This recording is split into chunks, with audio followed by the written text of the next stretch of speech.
चलिए, कल के क्लास में हम आपको बतलाए थे आयरन का डिस्कशन, जिसमें कि हम बतला रहे थे जॉन ऑफ रिडक्शन। आज बतलाएंगे हम उसी में, हमको लगता है कि 2 हो गया। स्मेल्टिंग में हम जा रहे थे, जरा ध्यान दीजिएगा। 2 चीज हो गया था। एक स्मेल्टिंग मतलब हुआ प्रद्रवन, और स्मेल्टिंग में 2 जॉन का हम चर्चा कर दिए थे। स्मेल्टिंग मतलब प्रद्रवन,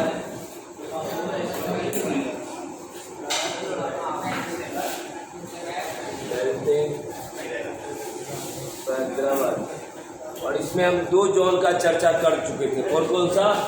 पहला जॉन ऑफ हीटिंग, पहला बतला दिए थे जॉन ऑफ हीटिंग, अब लिख दिए हैं जॉन ऑफ हीटिंग। इसको हम कहते थे ताप्तीकरण का क्षेत्र। देखिए कॉपी में, इसको हम कहते थे ताप्तीकरण का क्षेत्र। हो गया था। दूसरा हमारा जॉन ऑफ रिडक्शन भी हो गया था। देखो जरा, इसमें हम रिएक्शन दिखलाए, जॉन ऑफ रिडक्शन, इसमें कि 5 गो reaction लिखलाए।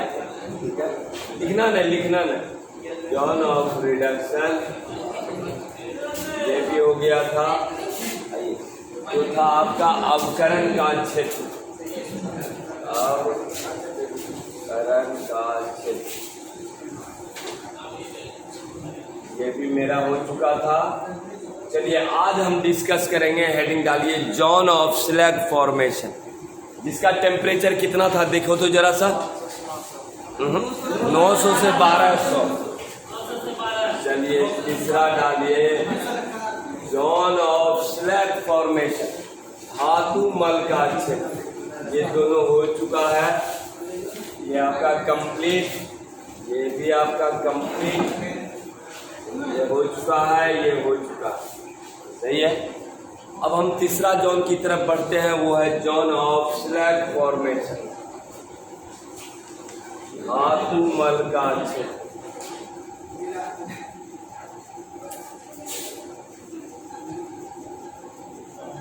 John of slag formation,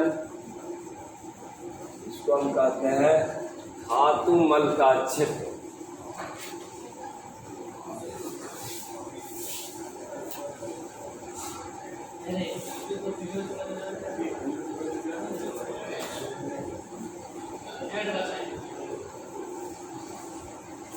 अब एक चीज बतलाओ, ऊपर से आप गिरा रहे हैं CaCO3, क्या क्या ऑक्साइड है इसमें, चूना पत्थर, कार्बन या को सिलिका को जाल के गिरा रहे हैं।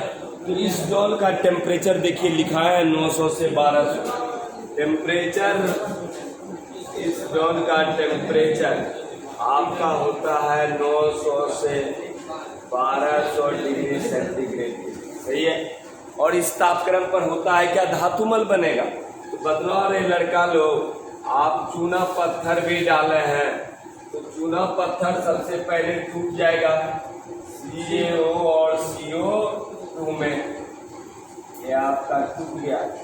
फिर ये आपका जब टूट जाएगा, फिर आपका देखिए कि ये फ्लक्स की तरह काम करेगा। ये आपका हो गया फ्लक्स, और आपको ये चीज बतलाया। और ये करने का किसके साथ, इम्प्यूरिटी के साथ संयोग, जिसको गैंग या मैट्रिक्स कहते हैं। तो गैंग या मैट्रिक्स जब फ्लक्स के साथ संयोग करेगा तो किसका निर्माण हो जाएगा, स्लैग का, कैल्शियम सिलिकेट। ये बन गया आपका स्लैग। स्लैग मतलब धातुमल, इसी का नाम है कैल्शियम। और जो आपका धातु के पिघली अवस्था पे ऊपर रहता रहेगा हल्का में। तो जरा सा लिखिएगा, इस क्षेत्र का तापक्रम, इस क्षेत्र का तापक्रम लगभग, इस क्षेत्र का तापक्रम लगभग 900 से 1200 डिग्री सेंटीग्रेड के बीच होता है। इस क्षेत्र का तापक्रम लगभग, इस क्षेत्र का तापक्रम लगभग 900 से 1200 डिग्री सेंटीग्रेड के बीच होता है। यहाँ देख लिखे हुए भी हैं 900 से 1200 डिग्री सेंटीग्रेड के बीच होता है। इस तापक्रम पर अशुद्धियां इस तापक्रम पर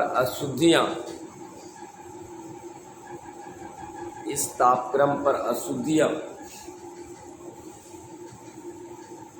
फ्लक्स के साथ संयोग करके, फ्लक्स गालक या द्रावक, इसी को हम गालक या द्रावक कहते हैं, फ्लक्स के साथ संयोग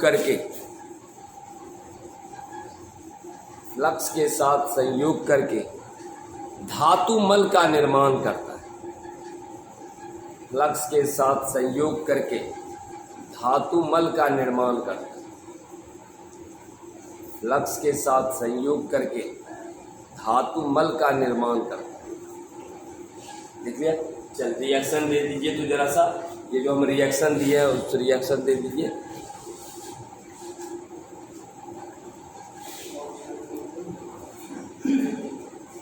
क्या लिखा? इस क्षेत्र का तापक्रम लगभग 900 से 1200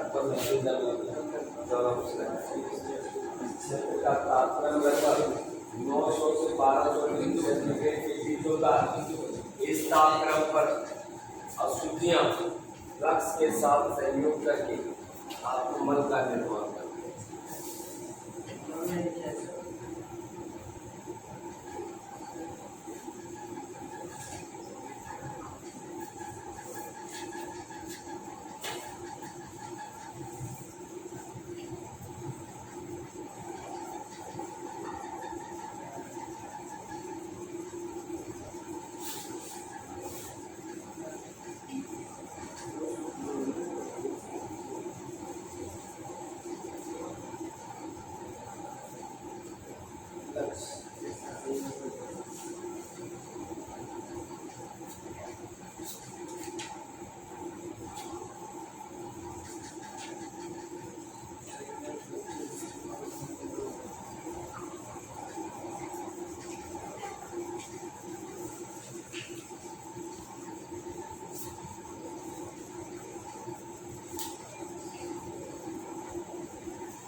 चलो अंतिम जोन बच रहा है, जोन ऑफ फ्यूजन, चौथा पिघलने का क्षेत्र। हमको लगता है इसका टेम्परेचर 1500 डिग्री सेंटीग्रेड, जहां आयरन पूर्णतः परिवर्तित हो जाता है, लिक्विड की तरह परिवर्तित हो जाता है। पिघलने का क्षेत्र।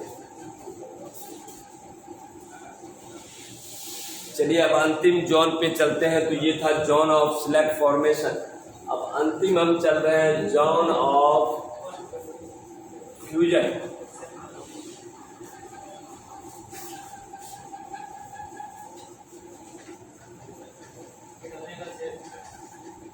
चलिए अंतिम जोन का बात कर रहे हैं हम। इसका temperature 1500 degree centigrade. Zone of fusion.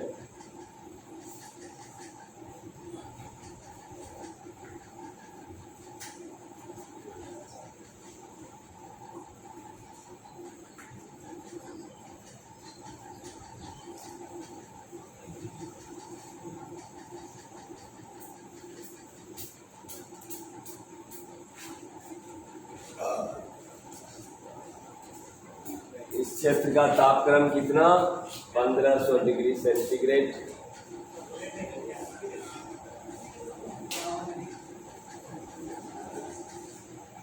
और इतना टेम्परेचर पर जाते जाते लोहा क्या हो जाता है?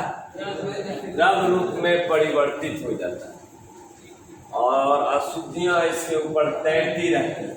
अशुद्धियों को निकाल लीजिए और इस तरह से द्रवित आयरन आपको प्राप्त हो जाता है। इतना सारा प्रक्रिया आपको फिगर बतलाए थे, याद होगा जरा। फिगर में आपको इस तरह से बनाए थे, आप याद कीजिएगा। लास्ट में बनाया था इस तरह का फिगर, याद आया? ये था आपका जोन ऑफ फ्यूजन। ये था आपका जोन ऑफ फ्यूजन। पिघलने का क्षेत्र 1500 डिग्री पर जाते जाते आयरन पूर्णतः पानी जैसा हो जाएगा, द्रवित रूप में परिवर्तित हो जाएगा, द्रवित रूप में हो जाएगा। और अशुद्धियां हल्का होने के कारण क्या होगा, इसके ऊपर तैरता रहेगा अशुद्धि, आयरन मोल्टन आयरन के ऊपर तैरता रहेगा। इसको आप निकाल लीजिए, ये आपका इस तरह से जो भी गंदगी है, ये इसको आप स्लैग कहते हैं, इधर से आप जो है स्लैग निकाल लीजिए और इधर से मोल्टन आयरन मतलब द्रवित आयरन, मोल्टन आयरन आपको प्राप्त, इसको आप कहते हैं द्रवित लोहा।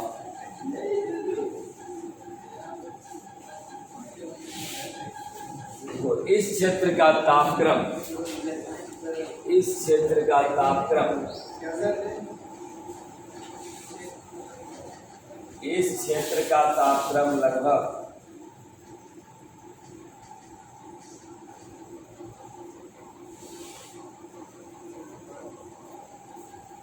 इस क्षेत्र का तापक्रम लगभग 1500 डिग्री सेंटीग्रेड होता है। इस क्षेत्र का तापक्रम लगभग 1500 डिग्री सेंटीग्रेड होता है।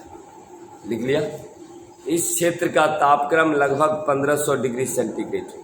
इस तापक्रम पर लोहा, इस तापक्रम पर लोहा पूर्णतः द्रवित अवस्था में परिवर्तित हो जाता है। इस तापक्रम पर लोहा पूर्णतः द्रवित अवस्था में परिवर्तित हो जाता है। इस तापक्रम पर लोहा पूर्णतः द्रवित अवस्था में परिवर्तित हो जाता है।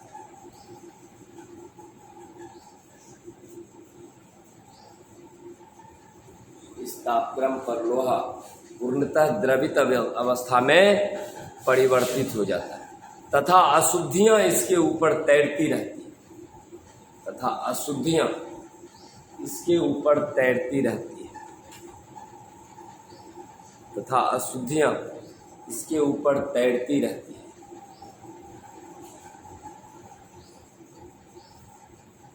जिसे बाहर निकाल लिया जाता है, जिसे बाहर निकाल लिया जाता है। इस प्रकार हमें द्रवित लोहा प्राप्त हो जाता है। इस प्रकार हमें द्रवित लोहा प्राप्त हो जाता है। इस प्रकार हमें द्रवित लोहा प्राप्त हो जाता है। तो ये था आपका आयरन का निष्कर्षण। वैसे दिखाइएगा तो आप दिखा सकते हैं इस तरह से। वैसे तो हमको लगता है डायग्राम में नीचे हम दिखा दिए। खाली हम जॉन अब सबसे नीचे वाला ब्लास्ट फर्नेस का सबसे नीचे वाला पोर्शन दिखला है। हाँ, इसमें बतलाया है कि जिसे निकाल लिया जाता है। लिख रहा कहाँ तक लिखा? जिसे बाहर निकाल लिया जाता है। इस प्रकार हमें द्रवित लोहा प्राप्त हो जाता है। इस प्रकार हमें द्रवित लोहा प्राप्त हो जाता है। तो ये था आपका आयरन का निष्कर्षण। जितना प्रक्रिया था, टोटल प्रक्रिया मैंने आपको बतला दी। बना लो, ग्लास फर्नेस का नीचे वाला है। देखो 1500 डिग्री सेंटीग्रेड है। हाँ, डायग्राम बनाया। हाँ, ये नीचे वाला, वही नीचे वाला 1500 डिग्री पर जाते जाते आयरन ये 5 नंबर में आएगा। कहाँ से लिखिएगा? यहाँ से स्टार्ट करेगा। 3 बनना यहाँ तक सब मिलेगा 5 में। और फिर उसका ये प्रश्न यहाँ वहाँ का निष्कर्षण लिखा है। वहाँ का निष्कर्षण यहाँ से स्टार्ट करेगा और अभी जो खत्म किए वहाँ तक जा। इतना बड़ा लिखिएगा तो आपको दीर्घ उत्तर ये क्वेश्चन है। ये 2 नंबर में नहीं पूछेगा या 1 नंबर में नहीं पूछेगा। जब पूछेगा तो 5 मार्क्स 9 में आंसर टाइप क्वेश्चन।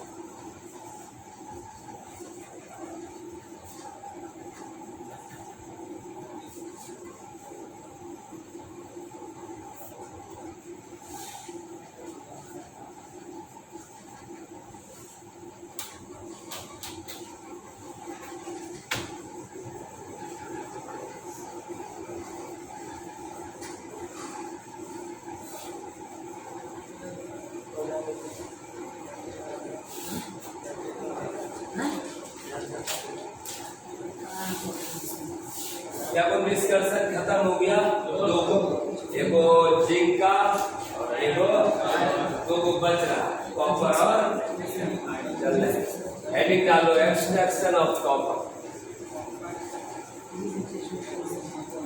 4 में से ये कोई याद रखना 5 नंबर में आ जाए। 5 नंबर समझ लो तुम्हारा पॉकेट में आ गया। 4 निष्कर्षण याद करने में। चलो अब आगे बढ़ते हैं। ये था आपको 2 निष्कर्षण। आपने 2 निष्कर्षण पढ़ लिया। कौन कौन? एक आपका जिंक, दूसरा आपका आयरन। अब बढ़ते हैं तीसरा निष्कर्षण। हेडिंग डालिए एक्सट्रैक्शन ऑफ कॉपर। कॉपर का निष्कर्षण।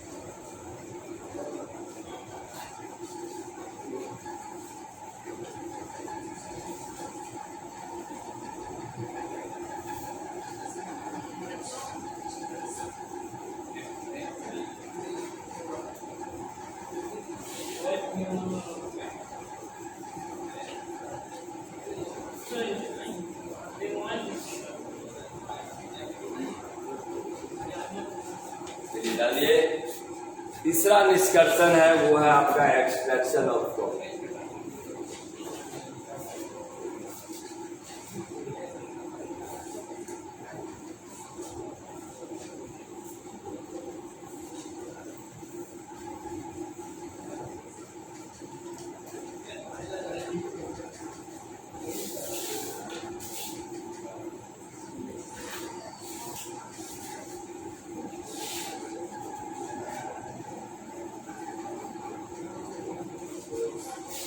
चलिए डालिए एक्सट्रैक्शन ऑफ कॉपर।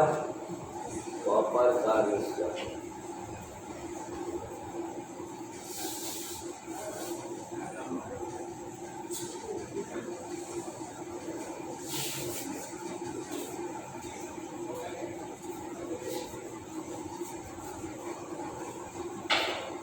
चलिए डालिए कॉपर का निष्कर्षण। चलिए सबसे पहला मेरा काम रहेगा अयस्क का नाम लिखना।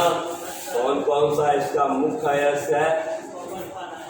हाँ सही बदला। अयस्क मुख्य अयस्क है कॉपर पायराइड। कॉपर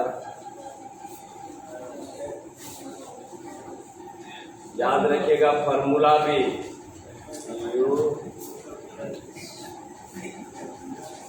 ये तो मुख्य अयस्क है, इसी से हम करेंगे निष्कर्षण। कॉपर का मुख्य अयस्क जिससे कॉपर का निष्कर्षण किया जाए। एक और एक दो और लिखा है copper glass. Copper glass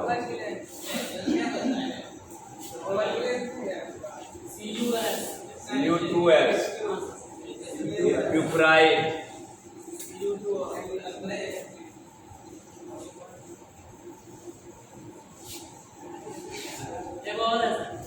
मेलाकाइड मैकेलाइट CuCO3।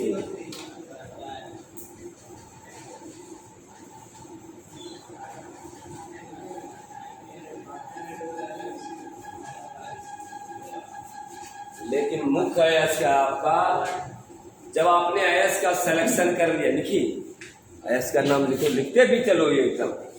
इसके बाद हम चल जाएंगे अयस्क में जो अशुद्धियां हैं उसको दूर करेंगे, जिसको हम कहते हैं अयस्क का सांद्रण। इसके बाद सेकंड प्रक्रिया है आपका कंसंट्रेशन ऑफ ओर्स। अयस्क का सांद्रण।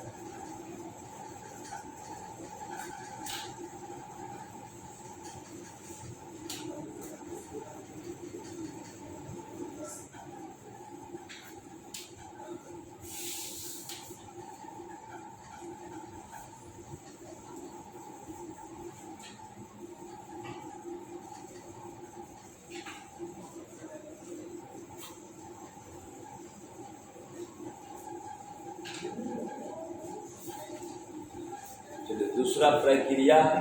और अयस्क का सांद्रण का मतलब क्या? अयस्क में जो भी उपस्थित अशुद्धियां हैं उसको दूर करने की प्रक्रिया को अयस्क का। और हम आपको पहले भी बतलाए हैं जिसमें सल्फर है उसका सांद्रण फैन उत्प्लवन विधि द्वारा किया जाता है। चलिए डालिए जरा सा।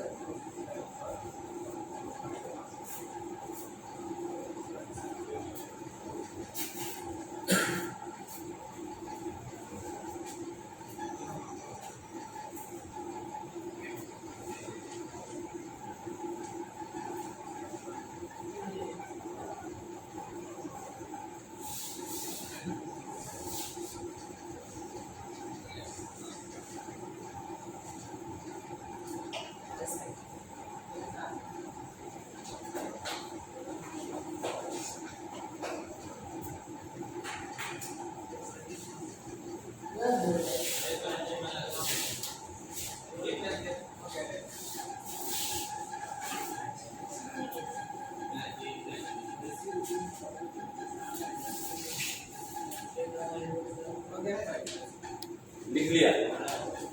सेकेंड वाला डाला कंसंट्रेशन ऑफ ओर्स, इसमें एक लाइन लिखिए, अयस्क में उपस्थित अशुद्धियों को, कंसंट्रेशन ऑफ ओर्स में आप लिखिए अयस्क में उपस्थित अशुद्धियों को, अयस्क में उपस्थित अशुद्धियों को दूर करने की प्रक्रिया को, अयस्क में उपस्थित अशुद्धियों को दूर करने की प्रक्रिया को, अयस्क में उपस्थित अशुद्धियों को दूर करने की प्रक्रिया को अयस्क का सांद्रण कहा जाता है।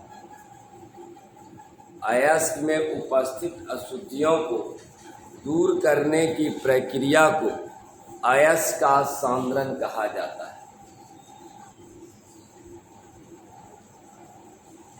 इसका सांद्रण फैन उत्प्लवन विधि द्वारा, इसका सांद्रण फैन उत्प्लवन विधि द्वारा किया जाता है।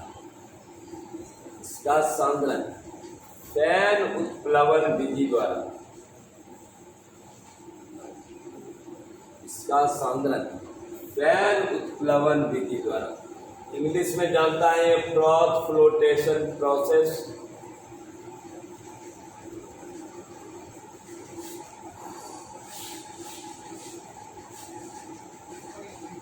इसका सांद्रण फैन उत्प्लवन विधि,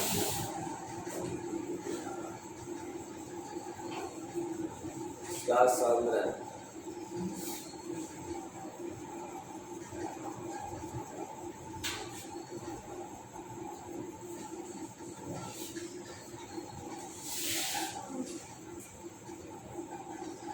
फैन उत्प्लवन विधि में क्या होता है हम बतलाए हैं, याद करो जरा। पानी से भरा टब लिए, हाँ, इसमें अयस्क के महीन चूर्ण में पानी से भरे बर्तन में लेते हैं तथा इसमें थोड़ी मात्रा किसका मिला देते हैं, पाइन ऑयल की।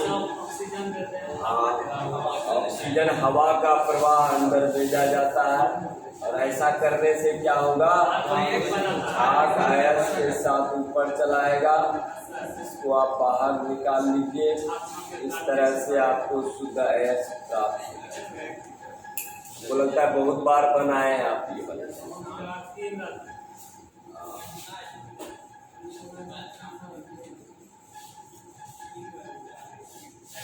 बना लो पकड़ में, एग्जाम में तुमको अच्छा से बनाना है।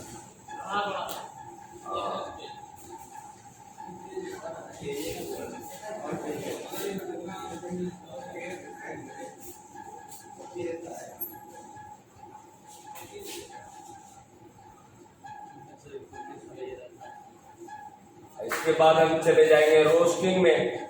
रोस्टिंग मतलब जारन या रंजन अयस्क को ऑक्सीजन की उपस्थिति में करेगा। नमी और उड़नशील अशुद्धियां अयस्क अपने ऑक्साइड्स में परिवर्तित हो जाएगा।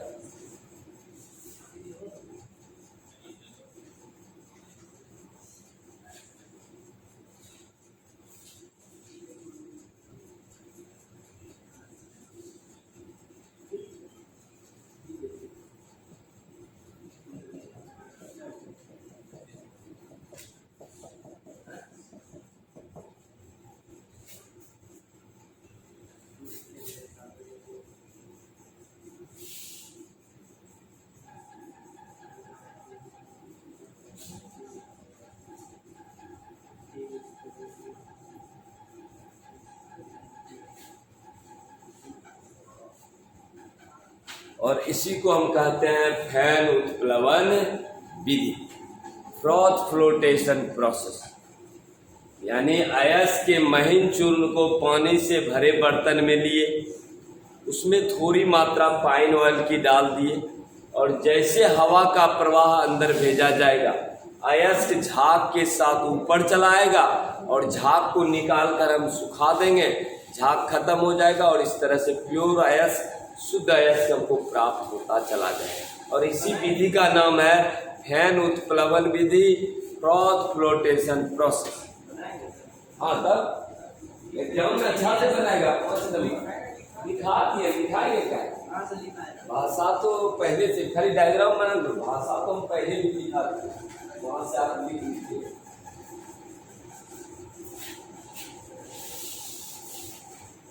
खाली हिंट्स देंगे, तुम्हारा पकड़ना तुम्हारा। हाँ, एग्जाम में अगर आएगा 5 नंबर में, अभी खाली हम डायग्राम बना दिए ना, इसमें लिखिएगा इस प्रक्रिया में जो भी चीज होता है, समझा। दीर्घ उत्तरीय प्रश्न का मतलब ये हो गया कि आपका लिखने का तरीका बड़ा बेहतर है।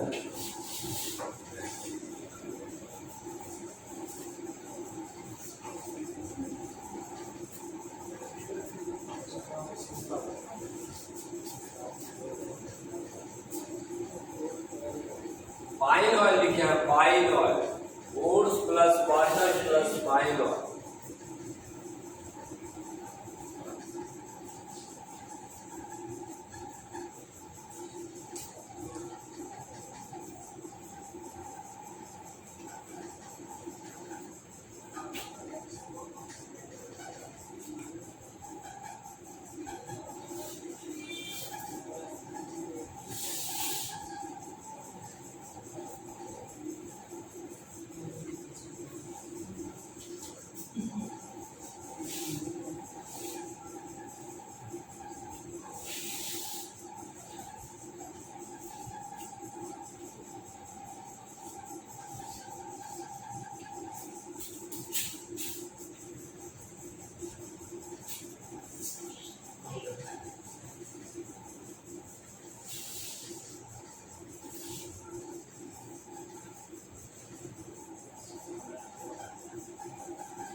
अगला प्रोसेस डालो, रोस्टिंग, जारन या भर्जन। अगला प्रोसेस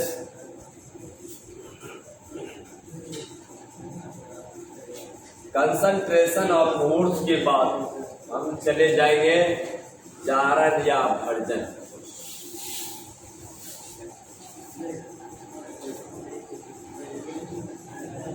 अब हम चले जाएंगे रोस्टिंग।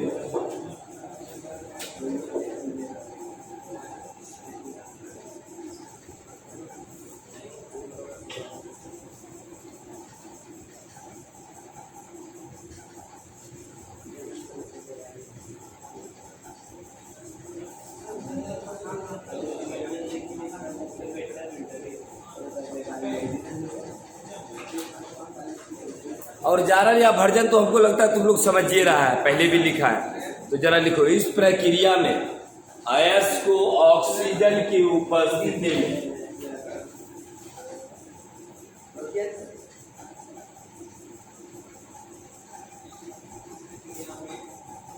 इस प्रक्रिया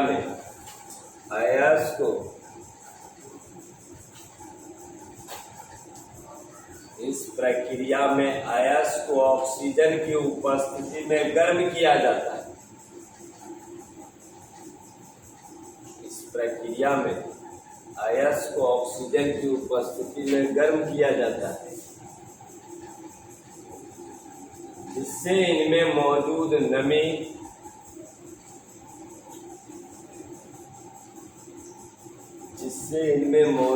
नमी तथा घुलनशील अशुद्धियां दूर हो जाती हैं।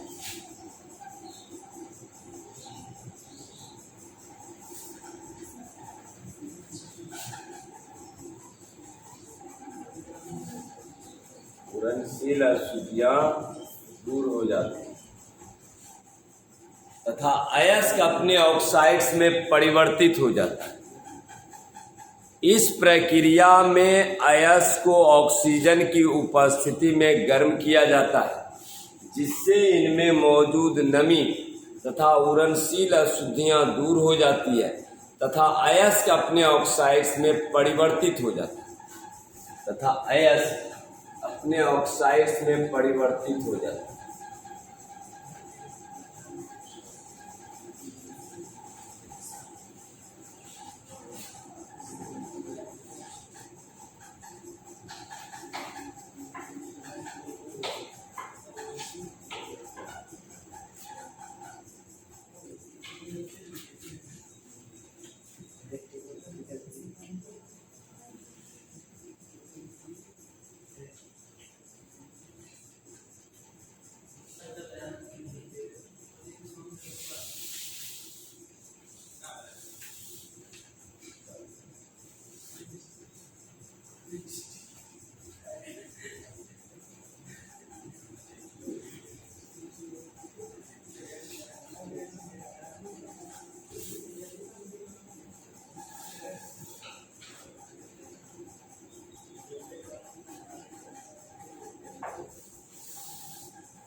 चलो रिएक्शन दे दो।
तो ये है आपका रोस्टिंग प्रक्रिया। एक चीज जान लेना, रोस्टिंग में कभी भी जब तक ऑक्साइड में नहीं बदलेगा तब तक वो खत्म नहीं होगा। देखिए यहाँ क्यूप्रस सल्फाइड आयरन सल्फाइड था, फिर देखिए ये अभी नहीं लेगा, फिर इसका फिर देखिए नीचे रिएक्शन दिख रहा है, क्यूप्रस सल्फाइड क्यूप्रस ऑक्साइड में बदला और आयरन सल्फाइड आयरन ऑक्साइड में बदला। अब ये कंप्लीट रोस्टिंग हुआ, यानी अयस्क अपने ऑक्साइड्स में परिवर्तित हो जाए।